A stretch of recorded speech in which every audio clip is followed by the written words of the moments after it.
In today's video, we'll learn the top Windows Event IDs every security analyst should monitor with real-world examples and zero fluff. So let's move on to what are Windows Event IDs? What are Windows Event IDs?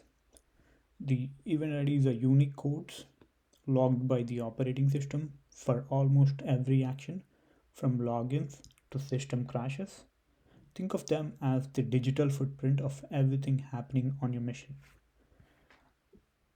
So that's what Windows event logs are. You can see on the screen there are different event IDs: 4625, 4618, 4797, 4624. So there are different event IDs which we'll discuss in details in the coming up slides. Let's move on to the event logs. Like, what are those? In Windows, event logs, an event ID is a unique numerical identifier that helps identify and categorize specific events, providing insight into system, security, and application activities. And where are these logs stored in Windows machines? The path to that is Windows backslash system32 win event slash logs. That's the directory where Windows event logs are stored. So that's about the Windows event logs. Let's move on to the authentication and logon event, account logon and authentication events. Let's start with logon. They are absolutely like essential authentication IDs.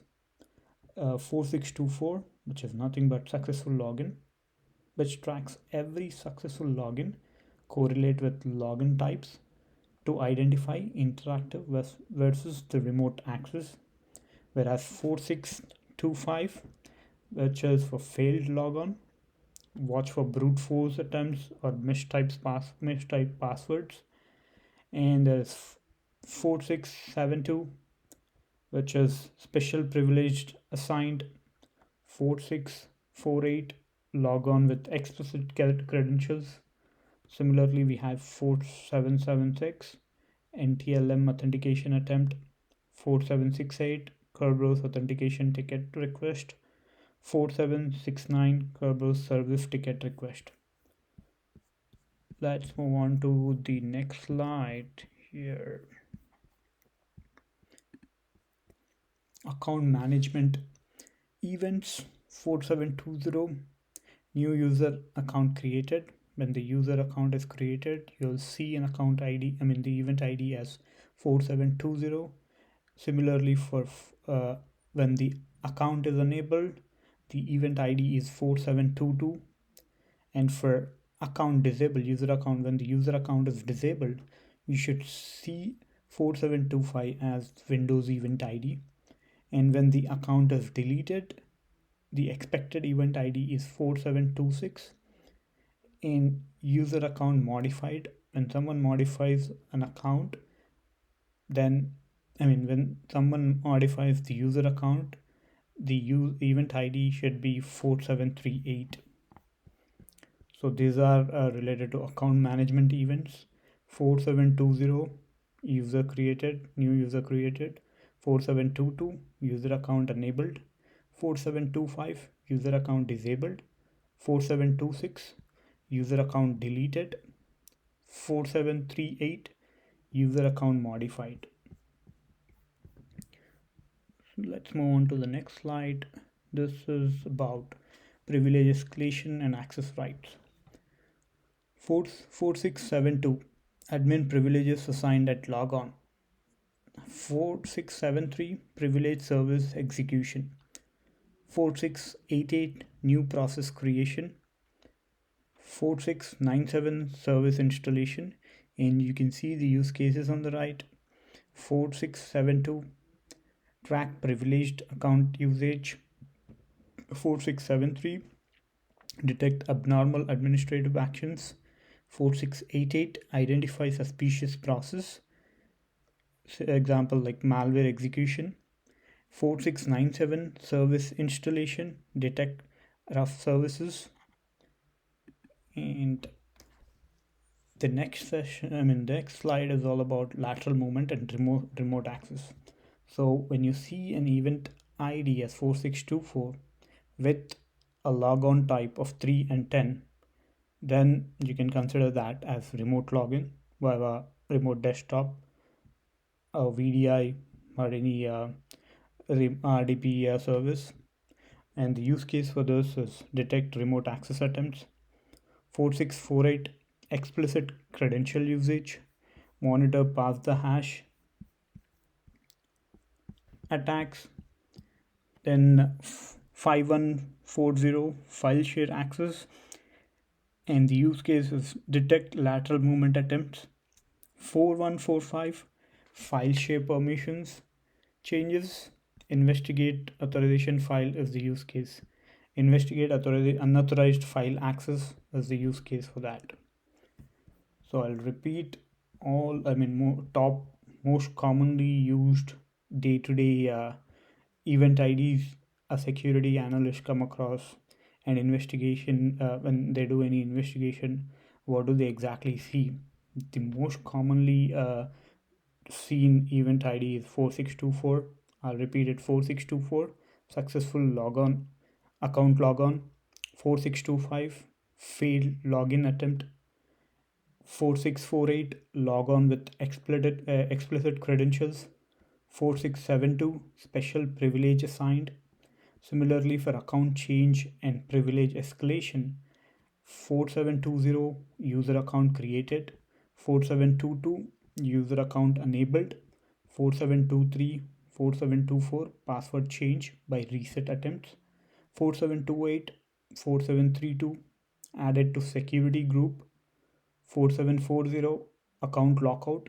This one is like is a key for brute force detection of the user errors. 4740, I'll repeat it again, 4740 account logout lockout. This one is like key for brute force detections or user errors. And similarly, we have process and object activity. The event ID is 4688. When the process is created, you should see an Windows event ID as 4688, and 4689 process ended, often paired with 4688 for correlation. Like whenever the process is created, after that you can expect, like, once the process is created, log on when something runs, especially suspicious scripts or tools like memcats. Then comes 4689 process ended.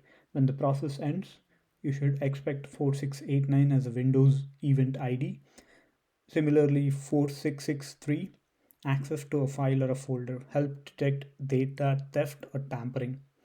So these are top Windows event IDs which every SOC or security analyst will come across in their day-to-day activities. So you have got the IDs. Now what? Like, use tools like Event Viewer. We have SEM or a Windows Event Viewer and Windows machines, which will give you more details about what are event logs, like how does the event viewer look like, and all different activities you can perform under Windows event viewer.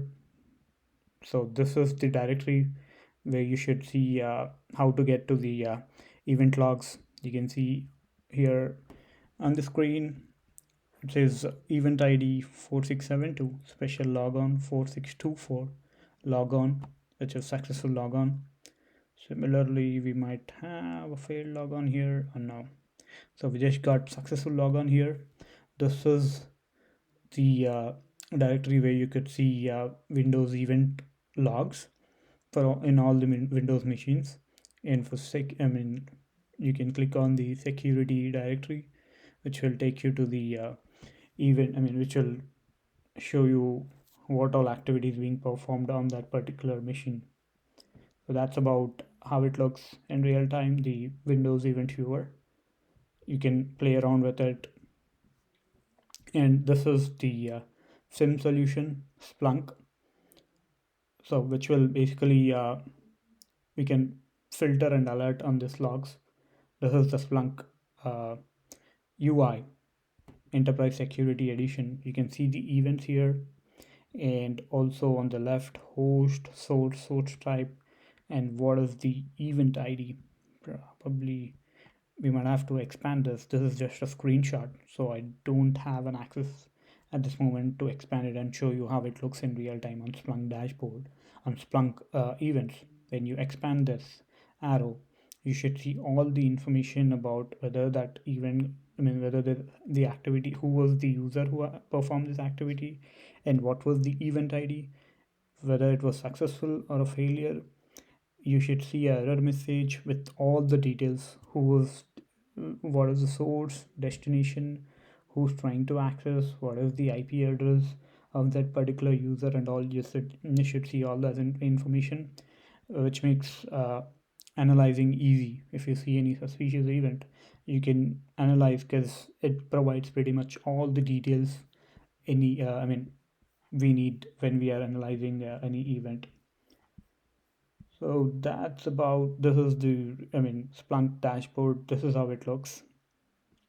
And this is Windows event viewer, where we can access for in Windows machine. This is where we can access and see Windows event logs.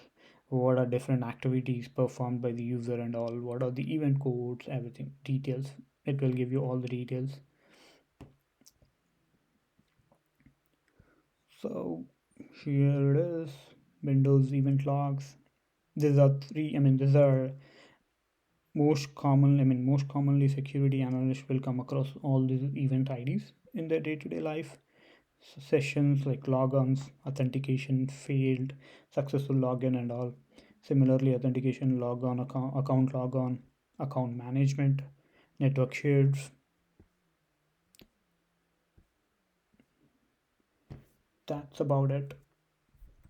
That's about this, and we can probably look into a scenario like pro tips for security analyst, like set alerts on 4625 spikes or 4672 after hours, and then correlate 4624 logon type 10, which with known IPs, that's like RDP. Always look at process parent child relationship using 4688 plus sysmon if available. So that's the wrap up. Like, mastering Windows event IDs is the foundation for any SOC analyst. They tell the story of what happened, when, and how. You just need to know how to read it. That's it. So when these are the basics, you should, any as I said, any security analyst or cybersecurity person should know what are the different Windows event IDs, with which it makes their life easy while analyzing any event or an alert. That's about it. So, what is the call for an action? If you found this helpful, smash that like button, subscribe for more blue team tactics, and drop a comment below with your go to event ID. Until next time, stay alert, stay safe, stay secure. Thank you. Bye.